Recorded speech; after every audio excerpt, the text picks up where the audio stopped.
அம்மாவெல்லாம் நம்ம குழந்தையா இருக்கும்போது நம்மளை ஊஞ்சல் ஆட்டி விடுவாங்க. இப்போ அவங்க பெரியவங்களாக இருக்கும்போது நம்ம ஊஞ்சல் ஆட்டுறேன் பாருங்க. எங்கள் அம்மாவை ஊஞ்சல் பாருங்க, தொட்டி மாதிரி இருக்குது. தொட்டி பார்க்கில் பாருங்க, தொட்டி மாதிரி அழகாக இருக்குல்ல.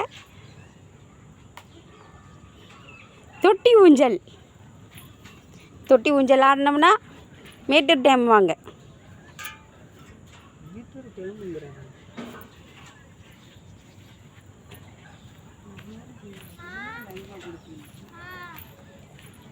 அங்கே ஒருத்தன் மான்னுக்கிட்டே கத்திகிட்டு இருக்கிறான்.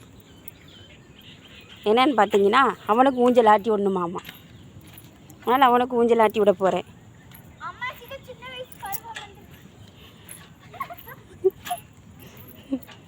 பையனுக்கு ஊஞ்சல் ஆட்டி விடணுமாமா.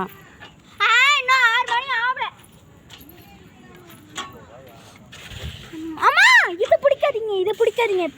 பின்னாடி எதை பிடிச்சாலும் பரவாயில்ல. பின்னாடி இதெல்லாம் போயிருமா? அம்மா போகாதடா. இல்லைன்னு பேச மாட்டேம்மா. கருப்பிசாமி என்னம்மா, நான் குழந்தைய சொல்கிறதே கேட்குறதில்ல. தொட்டி ஆட்டுறேன் பார்த்தீங்களா. அங்கே ஒரு குழந்தைய ஆட்டி விட்டு வந்தேன். இங்கே ஒரு குழந்தைய ஆட்டி விட்டுருக்கேன் பார்த்தீங்களா. யாரா உனக்கு சொன்னது? பின்னாடி நானே ஆட்டிக்கிறேன். போமா, குழந்தை தாளாட்டு பாடுற மாதிரி. ஆமாம், தாளாட்டு தான் பாடிட்டு இருக்கேன்.